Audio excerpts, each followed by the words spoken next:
ஒரு சில டைம்ல தூங்கி எந்திரிக்கும்போது நம்மள சுத்தி நடக்கிறது ஃபுல்லா கனவா இருக்கக்கூடாதா அப்படின்னு இருக்கும். அப்படிதான் இப்ப எனக்கு கொஞ்ச நாளா இருக்கு. இப்பதான் ரீசென்ட்டா ஒரு மாமா இறந்து ஒரு 5 நாள் தான் ஆகுதுன்னு நெனைக்கிறேன். அந்த டெத்துக்கு வந்துட்டு இப்போதான் ரிட்டர்ன் நேத்து ஒரு மாமா கோயம்புத்தூர் போனவங்க வேலை பார்த்துட்டு மதியம் தூங்குனவங்க எந்திரிக்கவே இல்லைன்னு நைட்டு ஃபோன் பண்ணாங்க. கேட்கும்போது யாராலையுமே இதை ஏத்துக்கவே முடியல. இவங்களுக்கெல்லாம் சாகுற வயசே கிடையாது. பசங்க 2 பேருமே சின்ன பயலுங்க. இப்பதான் 2 நாளைக்கு முன்னாடி நம்ம வீட்டுக்கு அத்தை, மாமா, கொழுந்தன் எல்லாருமே வந்துட்டு போனாங்க. இந்த டைம் ஒன்றுமே வாங்கிட்டு வரல. எதார்த்தமா வந்தேன். நெக்ஸ்ட் டைம் உனக்கு பிடிச்சதெல்லாம் வாங்கிட்டு வந்து பார்த்துட்டு போகிறேன் தா அப்படின்னு சொல்லிட்டு போனாங்க. 2 வருஷத்துக்கு அப்புறம் 2 நாளைக்கு முன்னாடி தான் பார்த்தேன். இப்போ மறுபடியும் 2 நாளைக்கு அப்புறம் அவங்க இல்லைன்னு சொல்லும்போது தாங்கவே முடியல. செல்வா நைட்டே கோயம்புத்தூர் கிளம்பிட்டாங்க. போய் மாமாவை போய் கூட்டிகிட்டு வர்றதுக்கு. அத்தையும் மாமாவும் காலையில் தான் கிளம்புறாங்களா. நைட்லேருந்து யாருமே சாப்பிடல.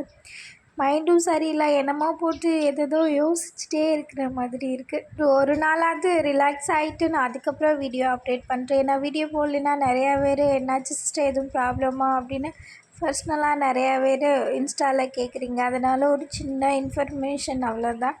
நான் ரிலாக்ஸ் ஆகிட்டு வீடியோ அப்டேட் பண்ணுறேன்.